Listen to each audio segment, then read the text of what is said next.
เขาก็อันไปอันไปตีเฮือนนะถ้าผู้ใดบ่เกี่ยวต้องออกเลยจากเฮือนนี้เพราะว่าเขาอยากมางเฮือนตัวนี้เพราะว่าเสาบ้านนะบ้านนั้น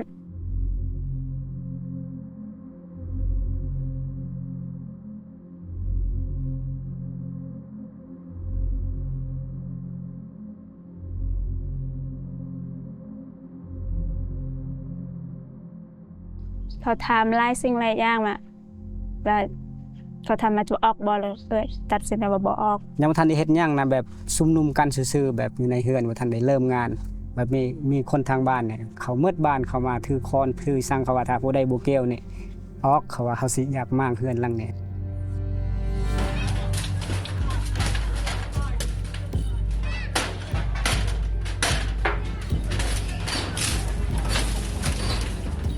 แบบไม่ได้คิดอยากขายเขาก็บอกก็เขาก็มังเฮือนก็เกิดการเป็นขอบคุณพระเจ้าตอนนั้นก็ห้องเพลงช่วย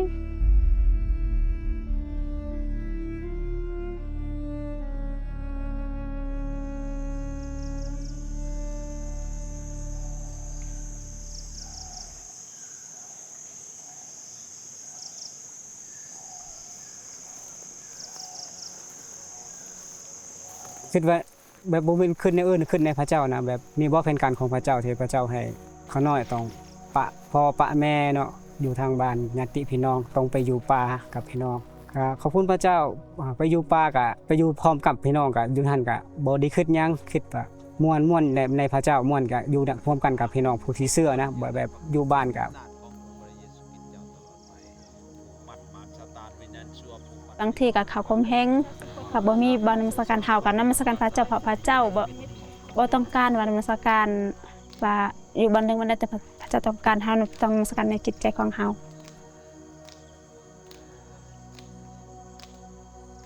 ขอบคุณพระเจ้าเนาะตั้งแต่พวกเขาน้อยมาย้ายอยู่ป่าพร้อมกันกับพี่น้องก็พระเจ้าจะเตรียมเวลาเนาะได้แม่นนมัสการพระเจ้าคู่มื้อแบบแต่วันจันทร์จนฮอดวันอาทิตย์จนถึงเดี๋ยวนี้ขอบคุณพระเจ้าเฮาเฮ็ดบ่นมัสการก่อนเพราะว่าเฮาอยู่YouTube แล้วเฮาเฮ็ดเฮานมัสการเพิ่นเลย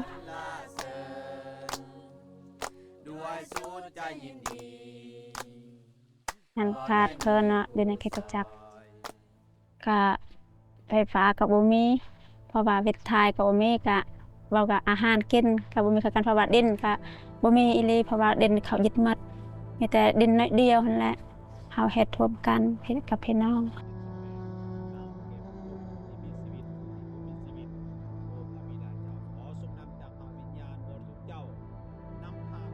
ก็ขอบคุณพระเจ้าแต่เจอหั่นน่ะซอยเฮาตอนเฮาประสบปัญหาความยากลำบากเนาะอาจารย์นำกันพี่น้องด้วยว่าพระเจ้าทรงหักโลกหลายที่สุดจนได้ประทานพระพุทธองค์เดียวของพระองค์ขอบคุณพระเจ้าเฮ็ดให้เขาน้อยเข้าใจพระเจ้าหลายขึ้นนะแบบใหญ่ในพระเจ้า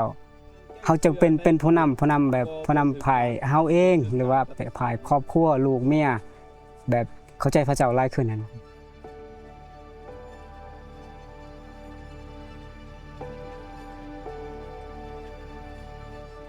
ทีมงานไอ้ทันเพื่อแบบทั้ง